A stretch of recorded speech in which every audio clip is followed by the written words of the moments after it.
They thought she was just another elderly black woman resisting eviction, just another life to erase quietly. But what they didn't know, Ayana Jenkins was the mother of Delta Force Commander Marcus Jenkins. And now, he's coming home with the truth, the evidence, and an army behind him. Stick around, because when the bodycam footage leaks and Had Justice for Ayana explodes, Riverbrook's badge of honor will become a national disgrace. Justice isn't knocking on the door, it's breaking it down. We love to see where our viewers are from. Comment your location and the time you found this video. Subscribe to stay connected. Inside his office, Chief Rogers spins the USB in his fingers. The footage he's about to erase might burn the whole town down. His jaw clenches, pride and authority radiating from his squared shoulders despite the growing chorus of angry voices outside.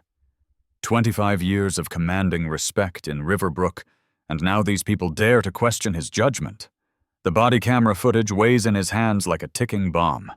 Through the window, Police Chief Thomas Rogers watches his officers forming a protective line against the swelling crowd, their riot shields catching the early light. He's trained them well, molded them into an extension of his will. The wooden spoon found near Ayana Jenkins's body was a potential weapon. That's what the report will say. That's what it has to say. Another day, another necessary action, Police Chief Thomas Rogers mutters, his finger hovering over the delete button.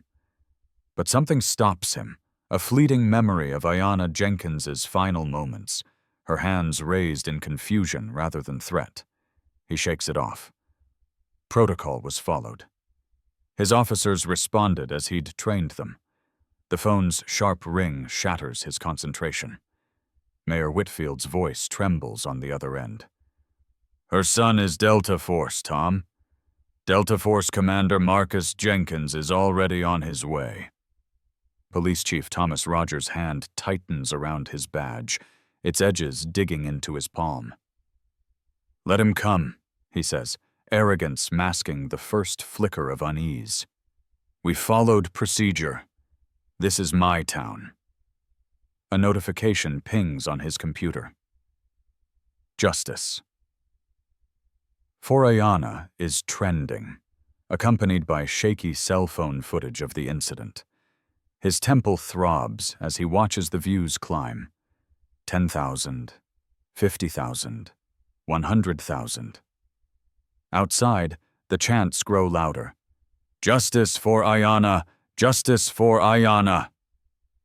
Police Chief Thomas Rogers stands, adjusting his uniform with practiced precision. His reflection in the window shows what everyone sees: power, control, authority. But there's something else now. A shadow of doubt he can't quite suppress. Chief Rogers, his secretary's voice crackles through the intercom. Commander Jenkins' helicopter just landed at Riverbrook Airport. He lifts his badge to the light, polishing its surface with his sleeve. 25 years of power built on ensuring Riverbrook stays exactly as he wants it. But as the protesters' chants penetrate his office walls and hash at justice. For Ayana lights up phones across the country, Police Chief Thomas Rogers feels the first tremor in his foundation of control. Looking at the USB drive again, his mind drifts to the real estate documents hidden in his safe, the mayor's signature next to his own, the development plans that made Ayana Jenkins' eviction so urgent, so necessary. Nobody stops me, he whispers to his reflection, but the words ring hollow against the rising tide of voices outside. This is my town. Type power in the comments if you've ever watched authority crumble. The question isn't whether Police Chief Thomas Rogers will maintain control, it's how far he'll go to keep it. As sirens wail in the distance and social media explodes with outrage, he stands at the precipice of a choice. Protect his power or face the truth about what happened in Ayana Jenkins's kitchen. His fingers trace the badge's edges, remembering his first day as chief, the taste of absolute authority. One woman's death won't undo everything I've built, he thinks, even as doubt gnaws at his certainty. Will it? Chief Thomas Rogers stares at the development plans dominating his mahogany desk, each crisp page bearing Victor Crane's gleaming logo. His weathered fingers trace the familiar streets of the old neighborhood, now marked for demolition. 30 years of protecting Riverbrook, and here he sits, watching it transform into someone else's vision. The weight of his service weapon presses against his hip, a constant companion turned silent accuser. A text notification draws his attention. Another $50,000 deposited into his offshore account. The numbers should bring comfort, but they blur before his eyes as he recalls Ayana Jenkins's final moments. The way she stood her ground, refusing to leave her family home. The sound that still echoes in his nightmares. Through his office window, Chief Thomas Rogers watches the third news van of the day park outside the station. Their cameras gleam like predatory eyes in the morning sun. A young reporter adjusts her microphone, rehearsing questions he can almost hear through the glass. Chief Rogers, what's your response to allegations of coordinated displacement? The metallic click of handcuffs echoes up from the booking room, making him flinch. Another necessary arrest, their euphemism for clearing out residents who refuse Crane's buyout offers. Each click represents another family forced out, another step toward his golden retirement. The sound follows him like ghostly footsteps through his sleepless nights. Officer Martinez appears in his doorway, her usual confident stance now hesitant. Chief Rogers, the Jenkins boy, the commander, he's requesting all arrest records from the past 18 months. Her eyes hold something new. Doubt. Maybe even accusation. She's served under him for 12 years, trusted him like a father. Now she can barely meet his gaze. His hand instinctively moves to his desk drawer, where his badge rests in its leather case. The symbol of authority that once filled him with pride now feels like a burning coal. He remembers polishing it just yesterday, catching his distorted reflection in its surface. The development plans rustle as air conditioning stirs the office. Chief Thomas Rogers sees the truth hidden in their sterile lines and technical notations. Systematic removal of an entire community. Victor Crane's billions purchasing not just property, but souls. Each signature on those documents carries the weight of betrayal. Sir?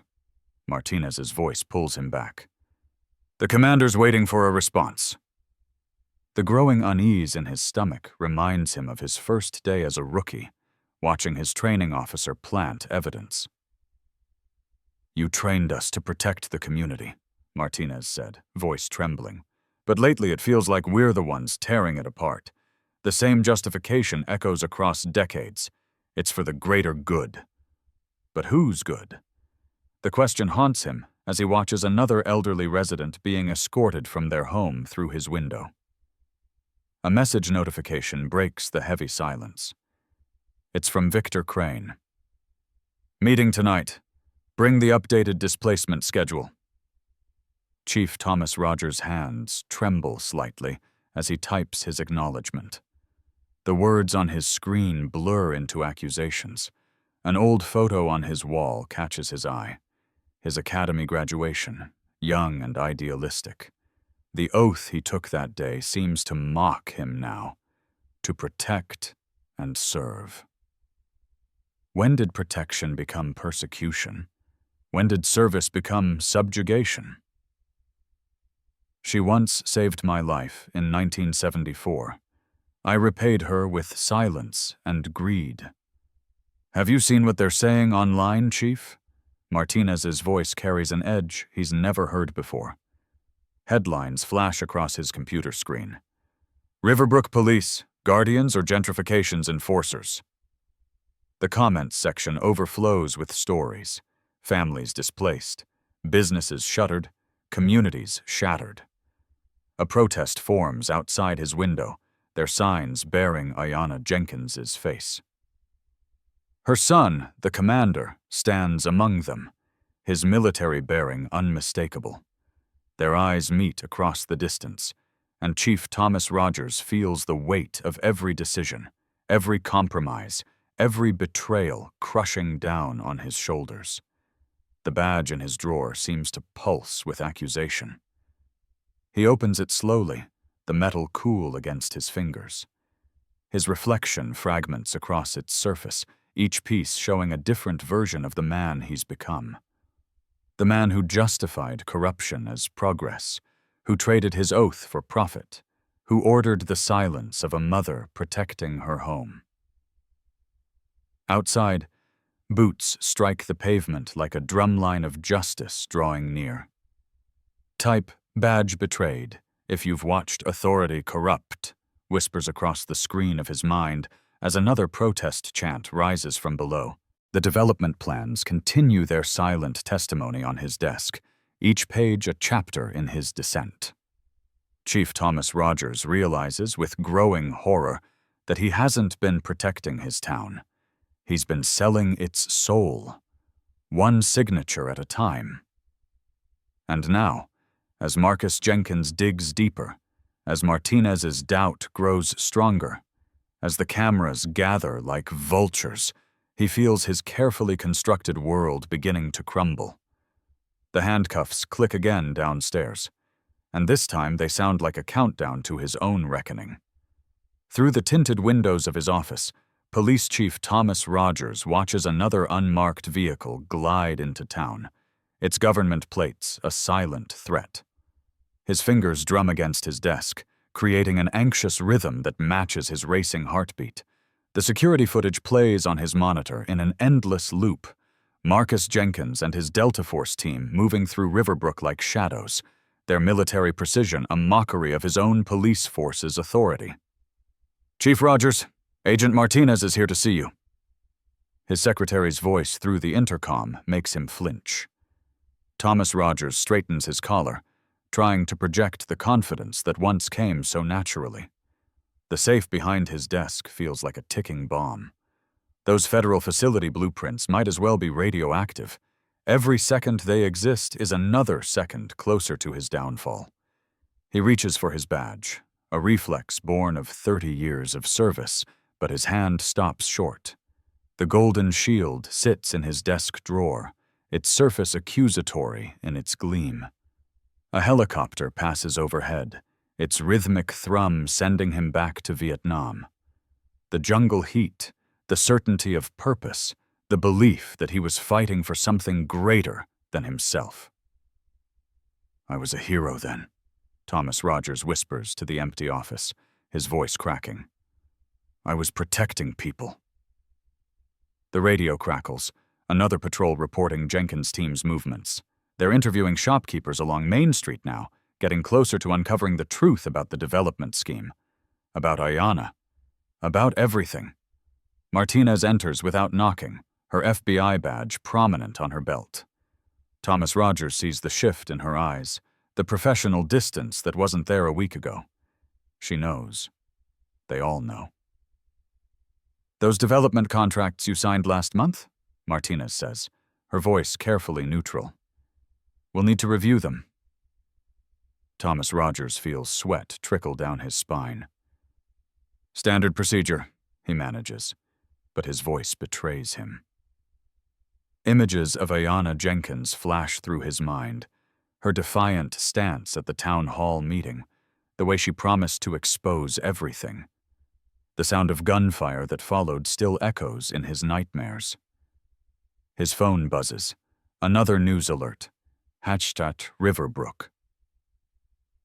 Justice is trending nationwide. The video of him at last month's press conference plays everywhere now, his confident dismissal of corruption allegations transformed into damning evidence of his arrogance. "Sir?" His secretary's voice trembles through the intercom. "Commander Jenkins is requesting a meeting. He says it's about his mother's case. You didn't just kill my mother. You declared war on the idea of justice, and I've fought bigger wars. Thomas Rogers stares at his reflection in the computer screen. The man looking back at him isn't the decorated veteran who came home to serve his community. He's not even the respected police chief who maintained order in Riverbrook for 2 decades. He's something else now, a cornered animal, watching his empire crumble. The helicopter passes again, closer this time. Thomas Rogers opens his desk drawer, looks at his badge one last time. I did it for the town, he whispers, but the words ring hollow. In the distance, he hears car doors slamming, boots on pavement. Marcus Jenkins is coming, and with him, the weight of justice. Have you ever watched someone's world collapse? Justice marches if you want to see what happens next. The badge in his drawer catches the afternoon light, a reminder of promises broken and trust betrayed. Thomas Rogers closes his eyes, listening to the approaching footsteps, knowing that each echo brings him closer to the moment when everything he built will shatter.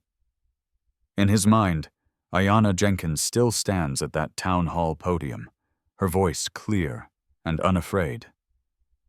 The truth always comes to light, Chief Rogers. Now, as his sanctuary becomes his prison, Thomas Rogers finally understands.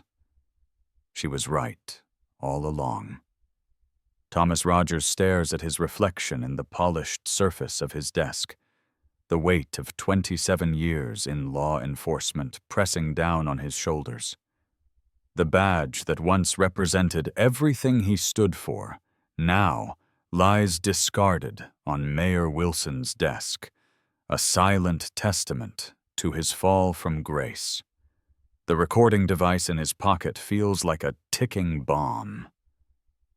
You've lost your mind, Tom, Thomas Rogers whispers to himself, his hands trembling as he adjusts his tie one final time. The familiar walls of his office, adorned with commendations and photographs of prouder days, seem to close in around him. Every face in those photos now feels like an accusation. The evening sun casts long shadows through the blinds as Thomas Rogers waits for developer James Crane to arrive. Each tick of the wall clock sounds like a gunshot in the deafening silence. The memory of Ayana Jenkins's final moments plays on repeat in his mind.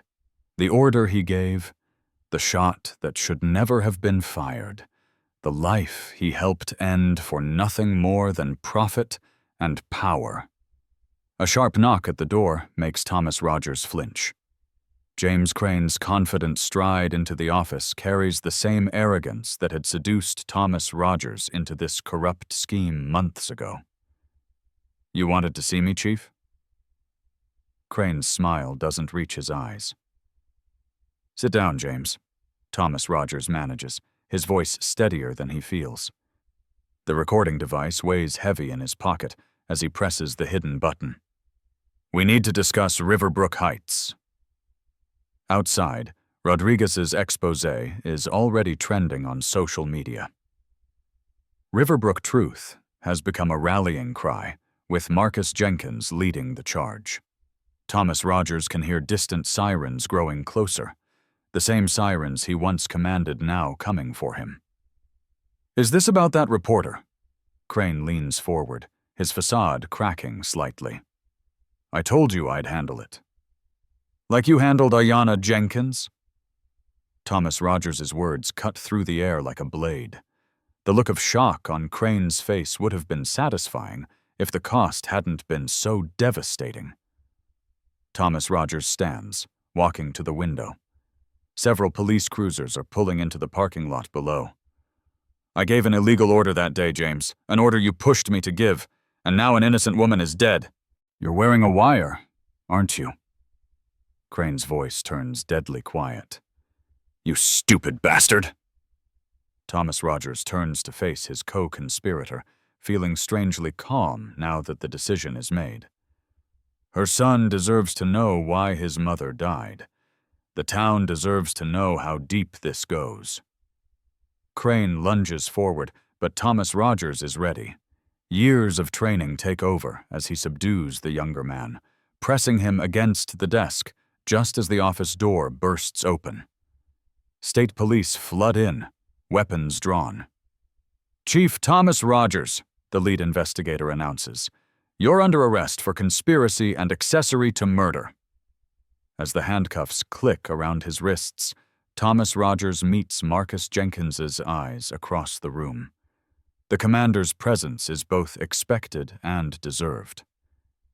"Your mother," Thomas Rogers says, his voice breaking. "She was trying to protect the community. I forgot what that meant somewhere along the way." The walk of shame through his department is broadcast live across local networks. Riverbrook. Justice trends nationwide within hours. Each familiar face Thomas Rogers passes holds a different emotion: betrayal, disappointment, anger. Some turn away, unable to watch their chief's disgrace. In the back of the police car, Thomas Rogers watches his life's work crumble through the window.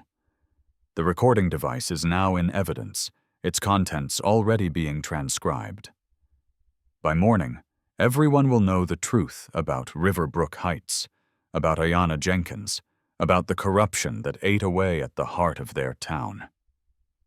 Type, "Truth prevails if you believe justice is worth any price," scrolls across screens nationwide as Thomas Rogers' confession goes viral.